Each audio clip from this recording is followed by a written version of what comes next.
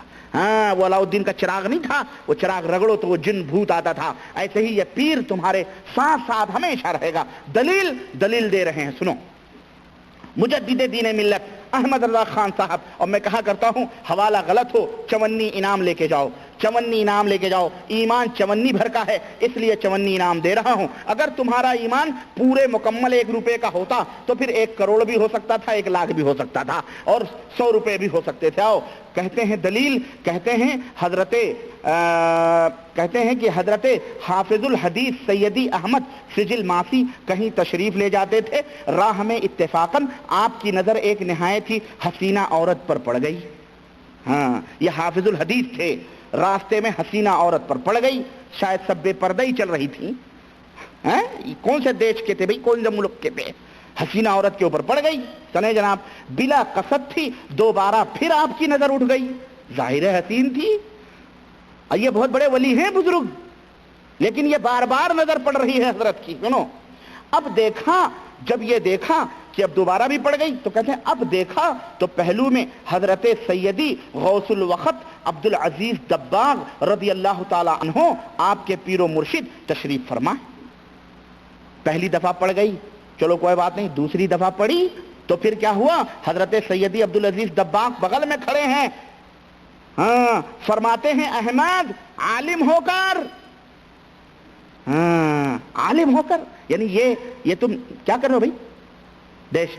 Dash رکھو وہاں، عالم ہو کر، یعنی غلط نظر ڈال رہے تھے حضرت سیدی احمد سجل ماضی جو حافظ الحدیث تھے۔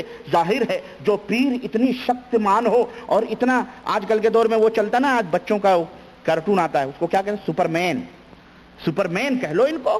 ہاں، ادھر مرید جو تھا کہیں بھٹکتا ہوا لڑکی کے نگاہوں اور اس کے حسن میں کھوتا ہوا نظر آیا، ادھر حضرت کو خبر ہوئی کہ مرید کہیں پھنس رہا ہے، فوراً پہلو میں پہنچ گئے۔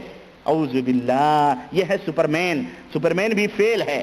سنو، دل کے اوپر کس طرح سے طاقت و قوت رکھتے ہیں سب کچھ، تو ظاہر ہے دل کے اندر خطرات آئے برائی کے، جبھی تو انہوں نے کہا کہ احمد عالم ہو کر ہمیں بری نیتیں کرتے ہو۔ تو یہ بزرگان دین کا قصہ ہے۔ سنو، میں کہا کرتا ہوں یہ لوگ بزرگان دین نہیں، یہ بزرگان تصوف ہیں۔ بزرگان دین الگ ہوتے ہیں اور بزرگان تصوف الگ ہوتے ہیں۔ یہ موضوع پہ بھی کبھی میں گفتگو کروں گا کہ بزرگان دین میں اور بزرگان تصوف میں کیا فرق ہے۔ سنو، کہتے ہیں اور فرماتے ہیں کہ انہی سیدی احمد سجل ماسی کے 2 بیویاں تھیں۔ سنو، انہی سیدی احمد سجل ماسی کے 2 بیویاں تھیں۔ سیدی عبدالعزیز دباغ رضی اللہ تعالیٰ عنہ نے ان سے فرمایا، سیدی احمد سجل ماسی سے، اپنے مرید سے، کہ رات کو تم نے ایک بیوی کے جاگتے ہوئے دوسرے سے ہم بستری کی، یہ نہیں چاہیے۔ ہاں، رات کو تم نے ایک بیوی جاگ رہی تھی، ان کے 2 بیویاں تھیں نا، ان کے 2 بیویاں تھیں جو تیسرے کے اوپر نظر دوڑا رہے تھے، ان کے 2 پہلے سے ایکسٹرا موجود تھیں۔ ہاں، کہتے ہیں بندر کتنا بھی بڈھا ہو جائے گلاٹی کھانا نہیں بھولتا ہے۔ اب 2 کی عادت پڑی تھی، تیسرے پہ بیچارے سوچ رہے ہوں گے کہ بھئی تیسری بھی آ جائے، 4 تک تو بہرحال حلال ہے، جائز ہے۔ تو جناب علی کہتے ہیں 2 بیویاں ان کے تھیں، تو حضرت عبدالعزیز دباغ فرماتے ہیں کہ ایک بیوی کے جاگتے ہوئے دوسری سے ہم بستری کی، یہ نہیں چاہیے، یعنی ایسا نہیں چاہیے کہ ایک بیوی جاگ رہی ہو تو دوسری سے ہم بستری کرو۔ عرض کیا مرید نے، احمد سجل ماسی نے، کہ حضور وہ اس وقت سوتی تھی، اس وقت سو رہی تھی۔ فرمایا سوتی نہ تھی، سوتے میں جان ڈالی تھی۔ سنو، مجدد دین ملت فاضل بریلوی امام احمد رضا کانفرنس مناتے ہو نا تم، حیا کرو، حیا، اور غیرت کرو، شرم کرو، اور بدعقیدگی کی اس سے بڑی مثال میں سمجھتا ہوں کہیں نہیں مل سکتی ہے۔ تمہارا پیر کیا کر رہا ہے دیکھو۔ آؤ، اپنے آپ کو اہل سنت کہنے والوں بھائیو، فرقہ واریت نہ پھیلاؤ، امت کے اندر تفرقے نہ پھیلاؤ، آؤ اور اپنی کتابیں پڑھو اور دیکھو کہ جس کو تم امام احمد رضا کہتے ہو، اور جسے تم عقلی میں سخن کہتے ہو، اور جسے تم کہتے ہو کہ امام الکلامی کلام الامام، یہ خطاب دیتے ہو، اور جس کی طرف منسوب کرتے ہو، فخر کرتے ہو کہ ہم رضوی ہیں،